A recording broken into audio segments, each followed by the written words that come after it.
conference tournaments are starting for college basketball.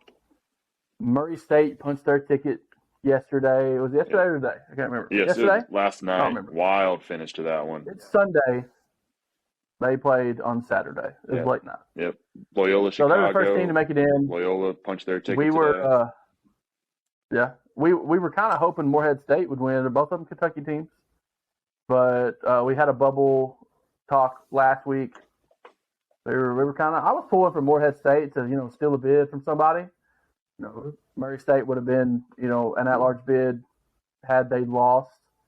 I would love nothing more, although Memphis did look good today. I would love nothing more than to see one of those teams get knocked out, and little old Morehead and little old Murray State walk into the NCAA tournament and make some noise there. That'd be awesome. But we have, one of the biggest talked about topics right now would be Player of the Year race. And, most years somebody always runs away with it. It's really not even that close. And in my opinion, now it's still not close. But for some reason, college basketball analysts and broadcasters, they're putting a couple of names at the top of the list, and Oscar Tshiebwe is obviously at the top, hands down. And I'm not being a homer. The dude just gets buckets after buckets, and if he misses a bucket, he's getting the bucket off of a rebound. That he's doing things that aren't normal that we just expect for him to do every game. The other name they always bring up is Johnny Davis from Wisconsin. You got Chet Holmgren and Drew Timme and Gonzaga. They don't hold a candle to either one of those two guys, in my opinion. Very good ball players, but they don't have a chance to win Player of the Year. Ivy from Purdue has been on some lists, but there's really no other player you can possibly give that award to than Oscar Tshiebwe from Kentucky. And if you have any other opinion, it's wrong. It's wrong. So that's just my opinion. The fact that we watch him all the time, and he's on the double train nightly. He has a double in the first half and turns around, has another double in the second half, and it's normal for him. It's just something that he does. When he doesn't if he doesn't go into the locker room at halftime with 10 rebounds, we're like, man, Oscar's not playing very good tonight. But in the grand scheme of things, it's not normal for people to do that. And I think we're taking his talent I wouldn't even call it talent. Obviously he's talented. But he's given 145% every single possession. That's the reason he is as good as he is, because the dude works his ass off. And I just want to give a shout out to Oscar Tshiebwe. I know he probably don't know we exist in this world. But, the dude should win every postseason award for Player of the Year, and it's not even close. I would say it's not close. I would like to note that Oscar Tshiebwe... It's not close. Tshiebwe is second in NCAA in double-doubles. Doesn't matter. To Fardal's Amka from Utah Valley. Yeah. So if Tshiebwe played for Utah Valley, Tshiebwe would have, in 38 games, he'd probably have 40 double-doubles. Yeah, it was work to find a stat against Tshiebwe. I do think he's the Player of the Year. He doesn't have the offensive statistics of probably an Ivy or a Johnny Davidson, but he does. You can't deny the impact he has. I got all the stats right here ready for you boys whenever you want me to go. Let's go, Dave. Let's hear it, Dave. So I got real fired up yesterday because CBS put up a thing with Johnny Davis and Oscar Tshiebwe and how Johnny Davis held a candle. But Oscar's got 17 points a game. This is all yearly average. I just looked it up on ESPN, so it should be through today. 17 points per game, 15 rebounds, 1 assist, 2 steals, 1.5 blocks, 2 turnovers, and he's shooting 60% field goal percentage. Pretty freaking good. I would say the closest comp to him is Kofi Cockburn out of Illinois. He's averaging 21 a game, 10.5 rebounds, an assist, a block, 2 turnovers, and 60% shooting from the field. So I would, Oscar playing on Kentucky, it's loaded. Kofi Cockburn, probably Illinois, they rely on him to score a lot more. And then you got Johnny Davis. He's got 20 a game, 8 rebounds, 2 assists, a steal, averaging half a block a game with 2 turnovers and shooting 44%. I would say those are his 2 competitions. I value rebounds more than I do points, but I don't know how Oscar isn't unanimous player of the year. Yeah. If you watch basketball and I know that a lot of people dislike Kentucky basketball, but when you watch them play, you understand that they don't need Oscar to score points to win. They need Oscar to rebound to win. And the player of the year may not necessarily be the most valuable player, but it's the player that's most valuable to their team and does whatever their team needs to win the best. I think Oscar is the perfect fit for what the team that Kentucky has right now. And they are the primary reason why anybody who is talking college basketball picks them to do anything in the NCAA tournament.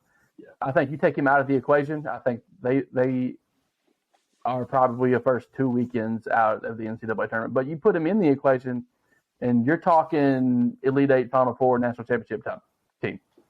Now, I'm not going to put a designation on that. That's a story we'll have for next week. But just me, growing up my whole life watching basketball, seeing which teams win the NCAA tournament, and you see how they are made up. And I think this Kentucky team, as well as a couple other ones, don't get me wrong, like Gonzaga, very well built to win a national championship. Like we talked last week, I think Purdue is another team that's built similarly to Kentucky. They have their big guy. They have their presence in the middle. The one thing that does hurt Tshiebwe is he doesn't do well with athletic big men that are bigger than him. Length specifically. I don't know. He handled Matt Castleton pretty well yesterday with 27. I said athletic big men. Oh. Castleton's what, 6'11"?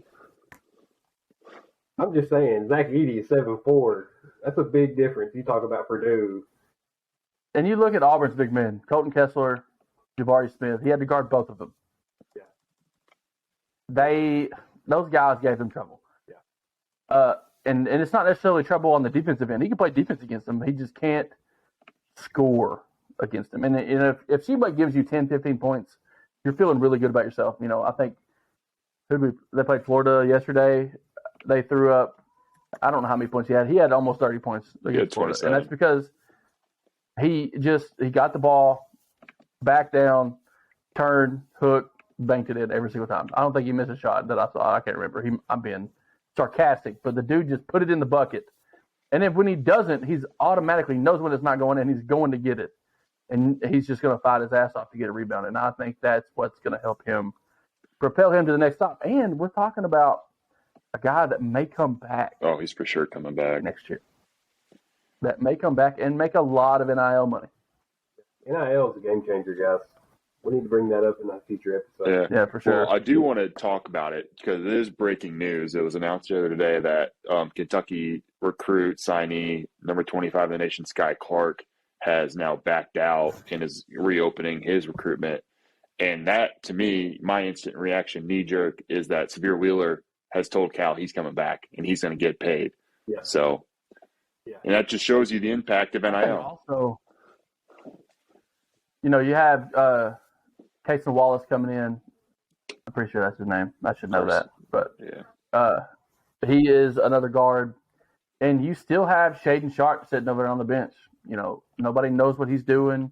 Never played the game for UK. I'm leaning that way as well. But, you for Sky Clark to just say, hey, I ain't coming over one player, over one Severe Wheeler, knowing that Tata's gone, knowing that Davion Mintz is leaving, Kellen Grady's leaving. That's 3 starting guards. You do have C.J. Frederick coming back from injury, who is a big-time scorer, big-time three-point shooter. But he's not going to be somebody that's going to run the point for you. And Severe Wheeler can't do it by himself. So even if Shaden Sharp does leave, even if we don't get a top-tier freshman point guard to back him up, Sky Clark has to know something in order for him to make that decision now in order for him to just back out of a 2-year-long commitment to a school. And I'm not knocking him for it. He obviously knows something that we don't, or he's been told something by a UK staff member or somebody that's very close to the University of Kentucky basketball program that this is going to be our situation next year. And he had to make a decision based on, do I want to go there and, maybe play limited minutes like a Damian Collins, like a couple of our role players that were supposed to be one and dones that may not come back next year. I mean, he could still come back. The landscape now. Yeah, I mean, he's going to come back, but I'm talking about like Collins, but like we're leaving 3 guards at least. I don't know, man. And if you lose 3 guards, transfer portal. Yeah, I think that's where he's shifting his focus to anyway. I think he might sign as many top 10, 15 players as he can, maybe 2 or 3, and then he's going to be done. He's going to go because he's already proven that it's what's best. Go to the transfer portal, get 2-year guys, 3-year guys that have already proven themselves. If you want a scorer, you can go find one. If you want a big man, you can go find one. If you want a point guard, you go find one that's already done it. Don't have a 17-year-old kid come to your campus and expect him to do the things that we've expected him to do.